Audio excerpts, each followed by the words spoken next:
What is this chart behind you on the wall? So I started this oil and gas M&A firm in 1991 called Wattro and Co. I built it up into the largest oil and gas M&A firm in the world. And then I sold it to Scotiabank in 2005. And I stayed at Scotiabank and their global investment bank for 10 years, then started this fund. And when I left, as a parting gift, Scotia made up essentially it's a poster of all of the tombstones of all the deals I did at Wattros and Co. and at Scotia Watrous. So at Wattros and Co., I did 300 transactions at 21 billion. And at Scotia Watrous, I did 250 transactions totaling 200 billion. And which I'm not sure that's a record, but it's notable. Hello and welcome to the Private Capital Podcast. I'm Joe Riley, head of Circulus Group, a network for family offices based in Greenwich, Connecticut. Our next family office summit is on November 20th in New York. It will feature Jose Minaya, head of investments at BNY, and former podcast guest Ken Kencel, president and CEO of Churchill Asset Management. Please subscribe to circulus.substack.com to stay in the loop. Adam Wattros is the founder of Waterous Energy Fund, the largest private equity fund in Canada's oil and gas sector. He gives us a masterclass on the past 50 years of oil and gas investing. From humble roots and with no background in oil and gas, he pioneered the competitive sales process in Canada, identified the critical shift in the market and technology after 2012, used a value investing strategy influenced by Buffett to build his firm, and also tells us about the importance of finding good rock and the power of consolidation. Adam Wattros began his career in management consulting with McKinsey & Co. in Toronto, then transitioned to mergers and acquisitions at First Boston Corporation in New York. In 1991, he founded Wattros & Co., an investment banking firm specializing in the energy sector, which was later acquired by Scotiabank. At Scotiabank, he served as global head of investment banking, where he completed over 250 transactions valued at over $200 billion. In 2017, he founded the Waterous Energy Fund, a private equity firm focused on the Canadian energy sector, which under his leadership built Strathcona Resources from scratch into one of Canada's largest oil companies through strategic acquisitions and organic growth. Adam is a graduate of Western Ontario University and Harvard Business School. Please enjoy my interview with Adam Wattros. This podcast is for educational and entertainment purposes only. Anything said by the guests or host should not be construed as legal or investment advice. Thanks for listening. Did you have any interest in investing before you went to Western? When I was in high school, I think the only thing I was really interested in was becoming financially secure, as opposed to investing would sound a very fancy concept. I would be financially secure, have an interest in business. I came from a comparatively modest background. My parents divorced when I was young, and my mother raised 4 kids, prepared to save modest income. But one of the implications of that is you start becoming, geez, I want to have a slightly different life. I want to be more financially secure. So when someone said for investing, I don't even know what that is, but that led me to, I want to go to business school. So I went to high school in Toronto, and at the time, probably the most prestigious school to go to in Canada was the Ivy School of Business at Western, which had been modeled a long time ago in the Socratic discussion process, somewhat similar to Harvard Business School. And a bunch of Harvard Business School professors actually had migrated to London, Ontario, where Western is. And so it was seen as, I don't know if elite's the right term, but it's very hard to get into. And so it was a natural sort of brass ring to try and strive towards. So that's what I did from undergrad. Anyway, then I graduated, and I got my first job was at McKinsey. I went to McKinsey after undergraduate at the time. So this was way back in 1984.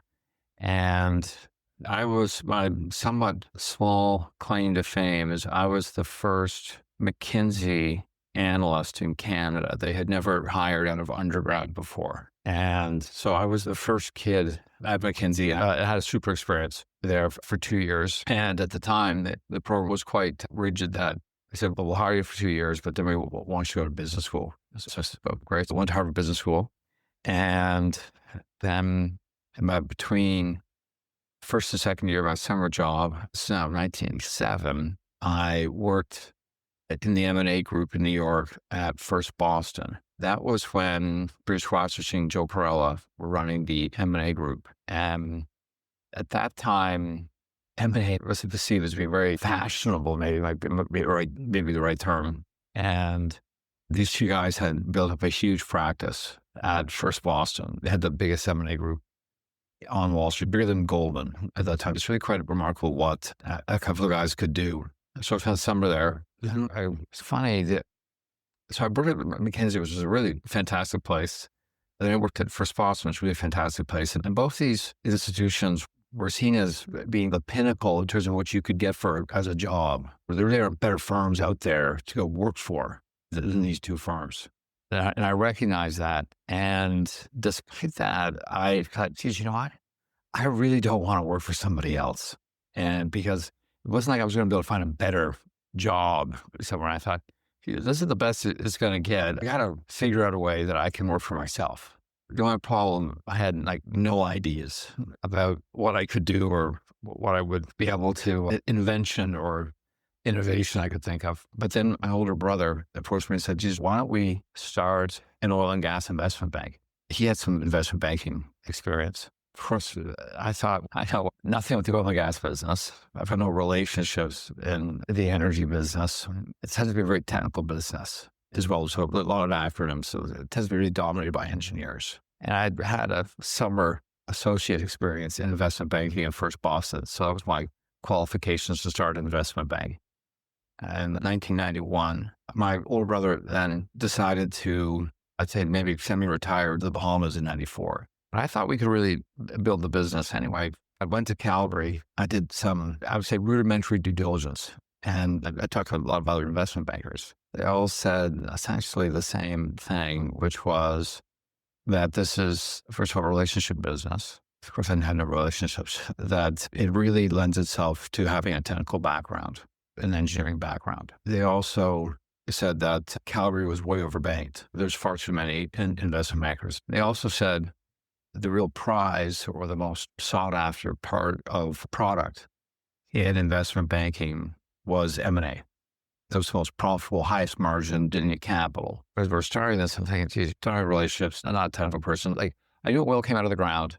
I knew it ultimately got refined and put in your car. And then I was out of information. It's just this is not that.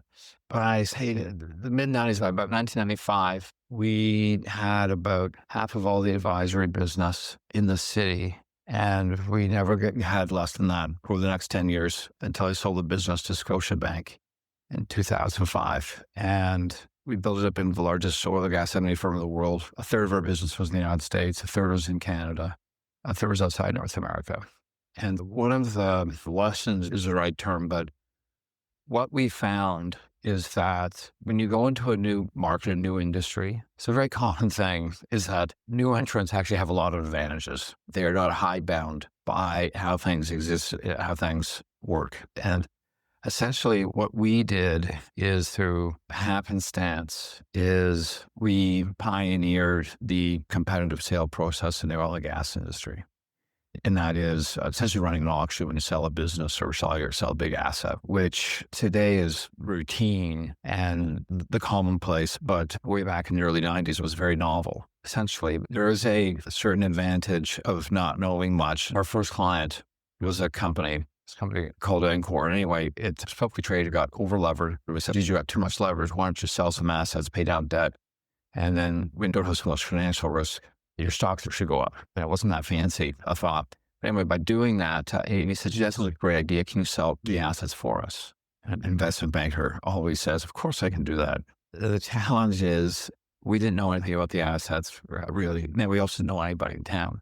And historically, before that time, how businesses or assets got sold is usually the CEO of a business who wanted to sell his business for some assets, would typically call up the CEO of the nearby company who's got production adjacent to him. And they'd go have lunch at the petroleum club, and I'd say, hey, would you like to buy my business or buy these assets? And these are all bilateral one-off transactions, which generally was very good for the buyer, but it was lousy for the seller. But that's how that business got done.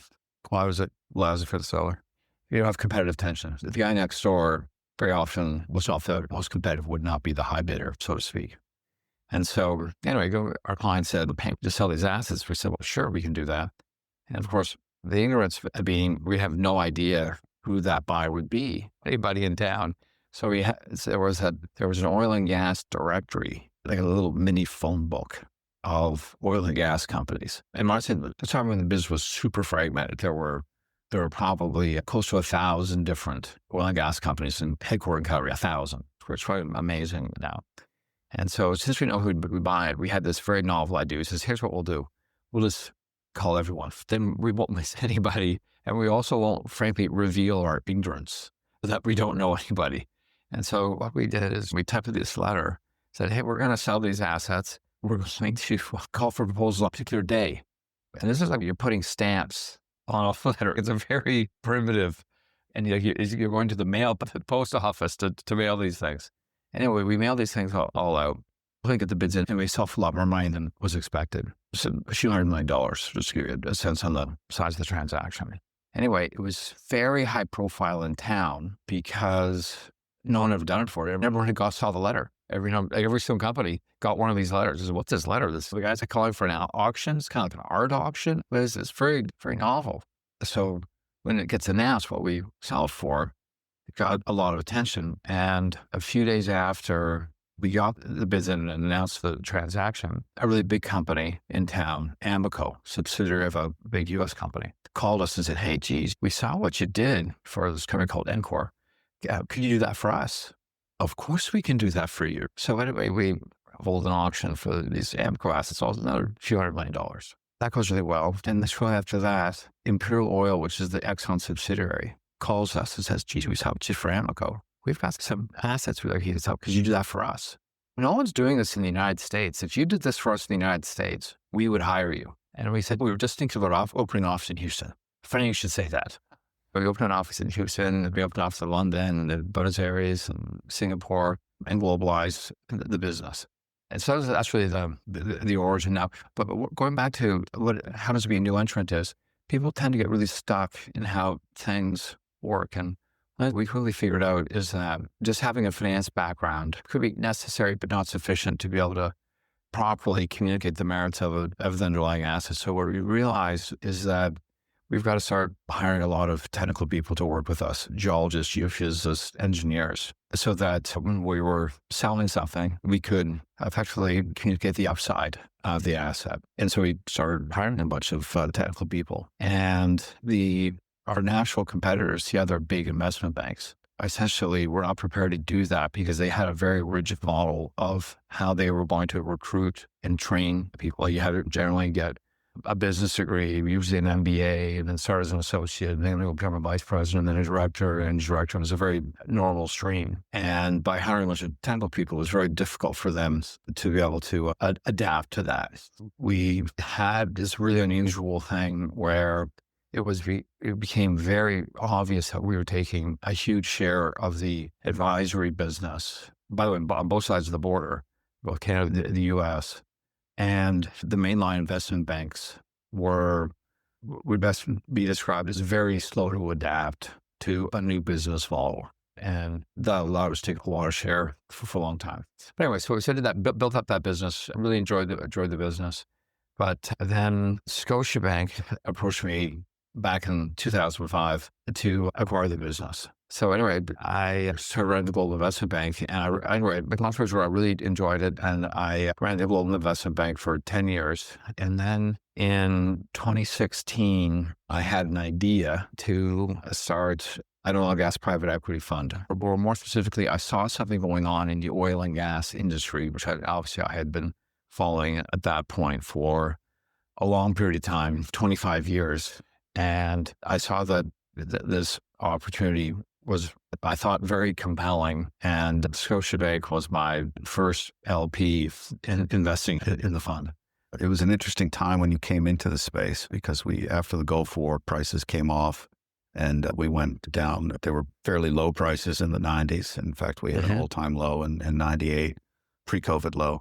And then you've been through obviously several cycles since then, but the dynamic of the market changed. It's a very different market today than it was then. Technology changed and the way people do business changed. The oil and gas industry structure and dynamics and relationship between companies, small, medium, and large companies, really got set and was set for a very long period of time, like 50 years, long time. When you have a market dynamic for 50 years, it becomes multi-generational. It's very ingrained. And that market dynamic was driven by a dominant view of scarcity, that oil and gas was very hard to find and that demand was always growing. And there was a very strong bias for growth in production, growth in reserves. And while there would, of course, be volatility, the view was if you're running an oil and gas company, if at the end of your term running the business, there was more production reserves than at the beginning of your term, you've had success. Because there was a view that the commodity over time would always be increasing in value. This dominant thought of scarcity. And that scarcity really was driven by the fact in North America, finding oil and gas was extremely difficult. And a way that would show up maybe in financial statements is that organically growing oil and gas production, most people failed at. And a term would be they had high finding and development costs. I mean, the business was seen across North America as being very mature. The United States and Canada actually went overseas. They said, I'm going over to the North Sea, or I'm going to go to Latin America, or I'm going to go to Africa, because North America, it has matured. And all this effort to try and find oil and gas in North America generally fails more often than not. And so that was a dominant ethos. So it was a focus on growth because it's scarce. And actually organically growing something is really hard. Now that starts in the mid-1960s. This is pre-era oil embargoes. Now, what that led to is a market dynamic where if a company in North America, that really went around the world, most dynamic part was in North America, found some oil and gas, got some production, got 5, 10, or 20,000 barrels a day, there was a very high demand to buy that business because the bigger companies, their exploration routes were constantly failing. And in the oil and gas business, because it's a declining resource, the people running them are always saying, geez, we thought we had an attractive play. It failed. I'm now declining. I've got to buy some production. Now that is a very simple dynamic, led to a very high demand for several decades for small oil and gas companies. They could be built. But building these small oil and gas companies was very hard. Most of them failed. If you tried to start one, more often they failed. But if you were successful in getting some production, there'd be a very high demand for buyers. And so anyway, that dynamic went on from the mid-1960s to about 2012. Again, about 50 years. And what we saw it because we were selling these businesses and assets. And we were doing them, like we were having these auctions really around the world, but certainly across North America. We were selling them every 2 or 3 weeks. We would have an auction. And what we found for a very long period of time is that on average, we would get about 10 bids. And sometimes the business, and by the average transaction size, what we did was around 800 million. And sometimes it'd be low 100, sometimes it'd be a few billion, but these are substantial size transactions. And sometimes the asset wasn't very good. We get maybe 5 bids. And sometimes there's a really high quality asset and we get over 20. This is a time when it was pretty tough to get a good deal on these. Like the market was fairly efficient when you got that number of bids, but they were always doing it because the industry was organically growth challenged. What happened is in the late 2000s, a couple of technologies came along. One was horizontal multi-stage fracs, developed with the shale business. And the other was steam-assisted gravity drainage. It was the oil sands in Canada. What that did is in a very short period of time, the industry went from what would be described as chronically drilling location poor to drilling location rich. And what that led to is a collapse in M&A demand as the underlying GMP companies said, geez, you know what, you should want to buy production I can drill for. And the first time in many decades, that dynamic had existed. And that led to buyer demand just evaporating. And then what happened in 2014, very quickly after that, commodity prices fell, oil prices fell. And by that time, it become really obvious that M&A demand had collapsed. But almost everyone in the industry concluded that was a cyclical phenomenon. That, the prices are down, therefore there's less cash flow. Because there's less cash flow, companies don't have money to buy other companies. So then the conclusion became when commodity prices recover, the demand for these small oil and gas companies will recover along with it. And we said, no, that's wrong. It's not cyclical. This is structural. This is a technological change. This is permanent. But because it was not understood by the industry, a whole apparatus within the industry, the private equity industry, but also small public companies, got set up to build small companies to sell them. And been built up over a long time, like 3 decades. And despite the collapse in demand, the industry kept on manufacturing these small businesses. In 2013, 14, 15, 16, they were still backing management teams to start 10, 20, 30,000 a day businesses, even though there was no demand from the buyers for this. We figured that by the end of 2016, there were roughly 500 oil and gas companies in North America backed by private equity. And we think about 80% were unsaleable, like 400, there was no bid on it. And that's where I thought there's a real opportunity here to be able to consolidate this sector. And so that's why I left Scotiabank to start our private equity fund, Waterous Energy Fund. That was the catalyst to starting the firm. Well, you folks had a lot of experience, but at the same time, I'm sure that must have been a hard sell for institutions. You're right. I was fortunate to be able to raise some capital from some institutions. Also, where we were successful is some ultra high net worth individuals, family offices, who I think could understand the impact of a technological disruption. Anyway, what we saw that there were a few flaws in the traditional oil and gas private equity model. And what we decided to do is trying to, both in investing style and structure, we came up with something totally different. Let me ask you a little bit about that, because that was I think that was your initial investment. That was Kona. Yep. And so what was the company initially? How did you meet these folks? And then what was the investment thesis going into it? So the investment thesis, the first thing we did that was different was we said, we're going to use value investing, not going to do growth equity. The second thing, though, that we did is that we think that there were 2 structural flaws in the private equity industry that we want to try to address. And the first one is how compensation works, in that what we wanted to do is incentivize our staff on things that they could control, which are operating costs, finding development costs, health, safety, and the environment. And what we didn't want to incentivize them on are things that are beyond their control, where commodity prices go, where the capital markets go.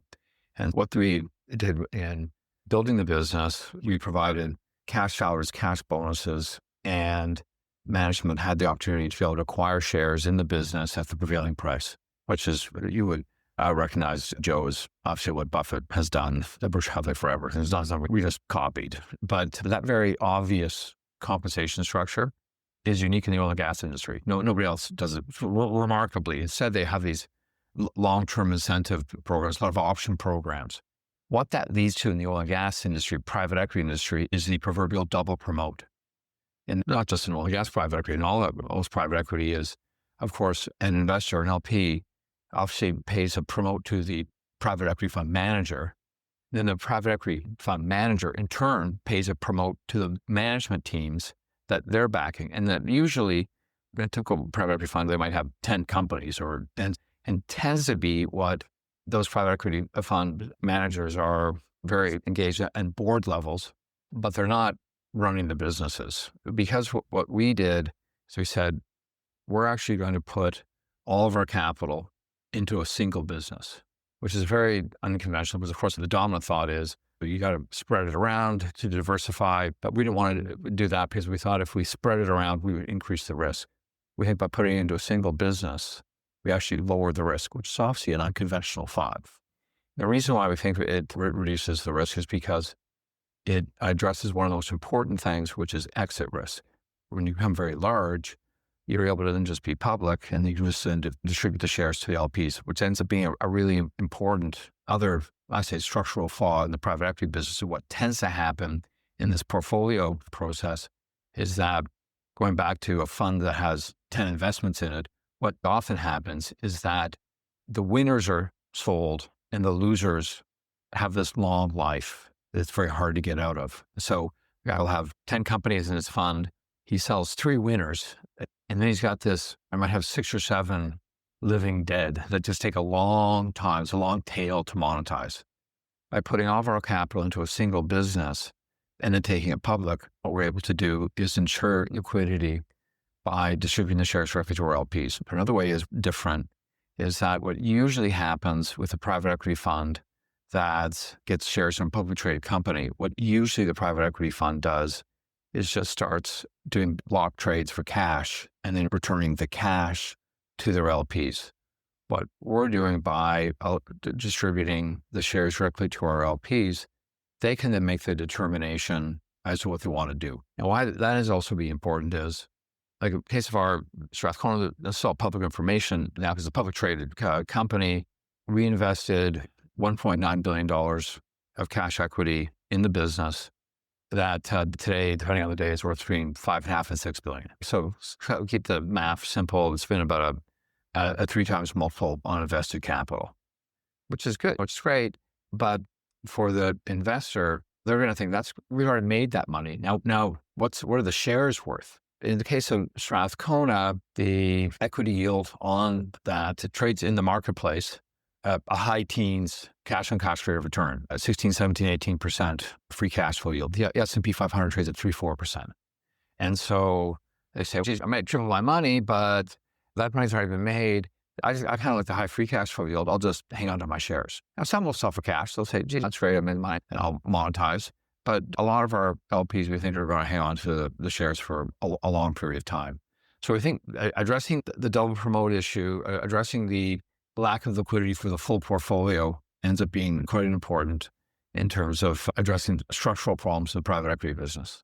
And so instead of a growth equity, so we said, what we're going to do is we're going to do a value investing strategy. And the value investing, which sounds like a fancy term, but what it really means is focusing on underlying cash flows with a margin of safety. It tends to be a focus more on capital preservation rather than growth equity, which is a kind of, if this works, we all get rich.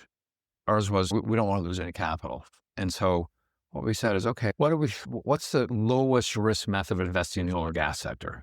So let's think about the risks and address the risk head on. In the oil and gas industry, there's 4 principal risks. The first risk is technical risk. And that is when you go into an area and you try and turn it around, most times that fails. So we don't want to take that risk. So we want to buy things that on stream that's working today, or you can evaluate cash flows on. So that was the first thing that we wanted to do to reduce that risk. The second big risk is price risk. In the industry, there's tons of volatility, always has been, always will be. It's not if prices will fall. Of course, they're going to fall. So what's the best way of managing it? And how most people in the industry deal with price risk is through hedging. You go into a foreign contract. And we do lots of hedging, but the real way to deal with price risk is to buy top quality assets. I mean, when you think about quality, sometimes it sounds like it's somewhat subjective. No, it's actually very objective in the oil and gas business. There's only 2 metrics you have to know. And that is, 1, at what price are you able to cover all your costs, including the costs to hold production flat? The sustainable break-even price. So lower that number is, less price risk you take. And the second is reserve life index, which is I take your existing production, divide by your reserves, and the longer that number is, the less price risk you take.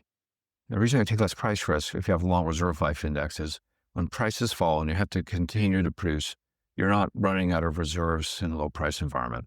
The second thing you get when you have a long reserve life index is you get a low decline rate. So if you have a long reserve life index right now is at 20% decline rate versus a 40% decline rate. Why that ends up being important is if prices fall and you have to cut capital, you're not working yourself into a big hole if you've got a long reserve life index to climb out of. So that's why you buy a top quality asset. It's not just to boast about it, is you take less price risk on. So that's what we focus on. The third thing we focus on the big risk in the business is leverage. The oil and gas industry is a real asset business. It's not unlike the real estate business. And like the real estate business, it tends to get over-levered. And so as we built our business, we generally kept our leverage between 1 to 2 times debt to EBITDA. Lots of things that we did and acquisitions we made, we were deleveraging the business that we acquire. Anyway, and then the fourth risk is exit risk. And this was one that obviously got us into the business that we have people don't understand. They're building something they can't exit. I said, we didn't want to do that. And so what we said is we want to be able to control our exit by just being able to go into the public markets and just have the business be public and distribute shares to LPs. So as opposed to having to count on someone come along and buy the business. And so with those four risks in mind, what we did is we set about building a single scale business. And the business that we had built is a company called Strathcona Resources, which we built from 5,000 barrels a day to just under 200,000 barrels a day into Canada's fifth largest oil company. What are your thoughts on Canadian LNG and where it currently fits into the global picture? We're generally constructed from both the long-term demand for both oil and natural gas. I'd say I worry about lots and lots of things. Long-term demand for natural gas and oil are not in my top 100 concerns. Some people think, peak oil is around the corner. This is a commodity business, and what you just have to think about is where supply and demand meets, but that's going to determine price. And what is your marginal cost of supply relative to that price? And in the case of natural gas, we're very constructive on its long-term demand. One thing we have just done is for the first time, we've not sold virtually nothing at Strathcona previously, but we just sold the natural gas component of our business, which we sold for a few reasons. One of which is that in the three areas we were in, we thought that it was going to be difficult to get big enough, to become like 100,000 barrels a day to get a full efficiency.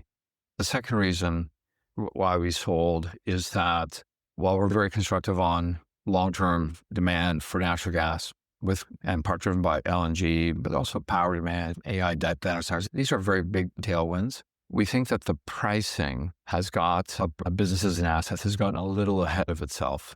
One of my favorite Buffett lines is, it's not the bad ideas that will kill you, it's the good ones.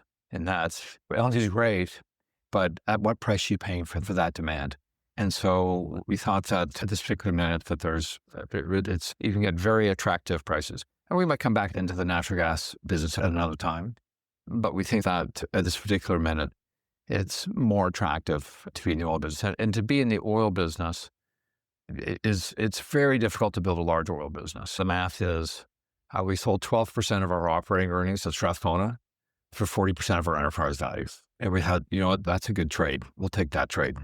What we're left with is a business that's producing about 120,000 barrels a day of all oil, very long reserve life, 50 years, longest reserve life index in North America for all business. But while we're cautious on natural gas prices, despite increasing demand on the oil side, Joe, we're quite bearish on North American oil supply. We think that the U.S. oil business is maturing, and it's maturing quite quickly. The U.S. currently produces about 13 million barrels a day of oil. It's up from 5. It's fantastic from what's happened since 2006, but it's probably heading the other way now. So it's likely at or near its peak and starting to head down. That's a challenge for the United States when it's producing 13, but it's consuming 20 million barrels a day. So we think there'll be lots of volatility. I think that's a good long-term buy signal for the oil business. You've worked with a lot of management teams. Is there a special personality for oil and gas management that differs from, say, manufacturing or retail? 3 things. Number one, what we've done at Strathcona is we have tried to create an environment for management that is meant to be not inclusive, it's meant to be exclusive. It's meant to be just targeting high performers.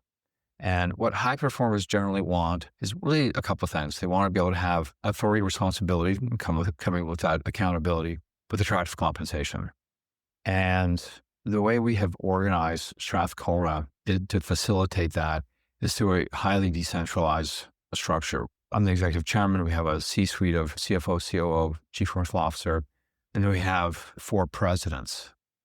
Reporting to the presidents or managers. So it's a super flat organization structure, and each one of the presidents are responsible for a different geographic region. And we think that in creating a structure that is conducive to top performers is very different, as opposed to how most oil and gas companies are organized is on a functional basis where you'll have a vice president of development, vice president of operations, a vice president of exploration that's across multiple different types of assets. We think that diffuses responsibility, diffuses accountability, and is not a case of attracting the top performers. So I think the structure in terms of attracting match ends up being really important. The personalities, a large percentage of the people who are where traits that have the operational responsibility tend to be technical backgrounds, engineers, primarily some geologists. We find that, like in lots of other industries, what they are most incentivized by is not through micromanagement, but by empowering and giving them the authority to do that. And so I think that is what we look for. The last thing I want to say about management is, not to maybe quote Buffett too much, he says a straight line. He says, when a manager with an outstanding reputation meets an industry that has a reputation for poor economics, it's usually the industry's reputation which remains intact. That's extremely true in the oil and gas industry, in that good management can't improve bad rock. And what you've really got to start with is good rocks. That's why I go back to what I was saying at the very beginning. You really got to try and buy top decile assets. And as opposed to, and I would say that is not as common a view as it might think. And it's not saying that's not the same thing as saying management is not important. But I think that there has been a perception that some management can turn water into wine. Really tough in the oil and gas industry. So really pay attention up front in terms of what kind of thing you're buying. You want to be able to give a great manager the best chance of success on. How competitive is the market for these businesses? Who's at the table with you? Is this more of a finding distressed opportunities, or is it more of a more competitive process? In every one of our acquisitions, there has always been some competition. There's always some alternative potential buyer, and some of them are a little complicated. Some could be described as distressed. Some were financially positioned. We've bought from very large companies that's much larger than us, where we bought just an asset from them. And sometimes they were independent businesses that had little or no debt. So it's been a real variety. Where we found the real opportunity to add value is to be able to assemble assets that are similar and then apply operating synergies and economies of scale. And an example I'll give you, we went into the Cold Lake region of Alberta, which is a thermal oil, steam-assisted gravity drainage area. And we made 3 acquisitions in this region. One, we bought into a small business that was managed by Blackstone and Warburg, highly sophisticated investors. The second business we bought was a publicly traded company called Pengrowth, whose primary asset is called Lindbergh, that they had built. And this particular asset, when it was being built, the CEO of the business, so a fellow by the name of Derek Evans, who, based on the success of building this asset, went on to get an even bigger job, becoming CEO of Meg Energy, a much larger SAGD producer. And the third business that we bought is an asset called Tucker, which was run by Cenovus, which is Canada's largest SAGD producer. So in all 3 of these cases, these were highly sophisticated, knowledgeable companies exploiting these assets. But in other words, we didn't buy these from dummies. Now, in all 3 of these cases, the former owners thought that they were optimizing the asset. But taken together, they were collectively producing a total of 50,000 barrels a day of oil. Now, the real sort of key to unlocking value or creating value in the SAGD business is try to increase production without expanding the steam facility, because the steam facility is what's most capital intensive. So that's the art, is that you try and increase the amount of oil with the same amount of steam. That's really the magic if you can do that. What we've done is we've now increased production collectively from 50,000 barrels a day to 65,000 barrels a day, 30% increase with no investment in additional steam capacity. How did we do that? We did a couple of things. One, we moderated the decline rate of the base production, in terms of how fast it's declining. And the second thing, we were able to optimize drilling techniques and recovery techniques. How did we do that? You get two advantages when you consolidate a region. The first, which is probably the most obvious, is that you just have bigger buying power. When you're going to a supplier, a drilling company, you can say, hey, instead of X number of wells I'm going to drill this year, I'm going to do X times 3 number of wells. Will you give me a better price? That's most obvious that you get it. But the second advantage you get is you get shared learnings, because the development of these assets is constantly in flux. It is a constant learning curve that developing these similar assets are on, meaning how long do you make the horizontal portion? What kind of frac technology is used? When you speak to an oil and gas executive and you say, geez, how were you developing the asset 5 years ago? They will generally answer, oh, wow, I didn't know anything what I was doing 5 years ago. Now I'm so much smarter, because it's a continually learning process. And when you have 3 assets that you can share learnings about, it's so much more powerful than if you are a single asset company. And this is quite a fundamental point, in that a dominant operating strategy that has pervaded almost all of North American oil and gas for the last 20 years is to be a single asset company. The company will say, hey, I want to be in the northeast quadrant of the Delaware. There's only a certain portion of the county I want to be. I want to be hyper focused. And the reason that has been the dominant operating strategy is that the owners and management think that's the easiest business to sell. You can deliver a potential buyer. It's just one very simple, easy bolt-on acquisition. It's going to be the most easy to sell. It's a reasonable thought process. The problem with that strategy is if you are a single asset company, by the way, you could be producing 10,000 barrels a day or 100,000 barrels a day out of a single area, you are not able to optimize that asset, because you are restricted in your ability to